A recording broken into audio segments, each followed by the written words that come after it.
Kerala state retail ration dealers association Udumbanchola taluk സമ്മേളനം 1-ാം തീയതി വണ്ടമേട് നടക്കും. സമ്മേളനം അസോസിയേഷൻ ജില്ലാ പ്രസിഡന്റ് എ.ഡി. വർഗീസ് ഉദ്ഘാടനം ചെയ്യും.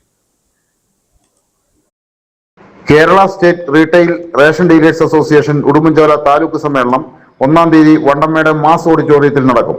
ഈ സമ്മേളനത്തിന്റെ പ്രാധാന്യം കടക്കാരുടെ സംഘടന ഒറ്റക്കെട്ടായിട്ട് നിലകൊള്ളുകയും സംസ്ഥാനത്ത് ഒട്ടുക്ക് റേഷൻ വ്യാപാരികൾ അനുഭവിക്കുന്ന ബുദ്ധിമുട്ടുകളെക്കുറിച്ച് സമ്മേളനങ്ങളിൽ കൂടി ചർച്ച ചെയ്ത് ഗവൺമെന്റിന്റെ ശ്രദ്ധപ്പെടുത്താൻ ആണ് ഞാൻ ഉദ്ദേശിക്കുന്നത്.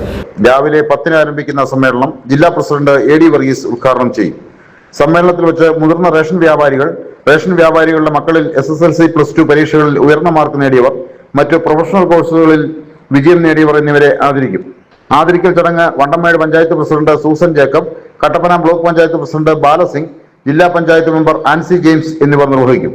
സമ്മേളനത്തിൽ ജില്ലയിലെ മറ്റ് താലൂക്ക് പ്രസിഡന്റുമാർ, ജില്ലാ നേതാക്കൾ, സംസ്ഥാന നേതാക്കന്മാർ തുടങ്ങിയവർ പ്രസംഗിക്കുമെന്ന് താലൂക്ക് പ്രസിഡന്റ് K.C. സോമൻ, ജില്ലാ president A D. Varghese, P.E. Muhammad Basheer, P.M. Abdul Raheem എന്നിവർ പറഞ്ഞു.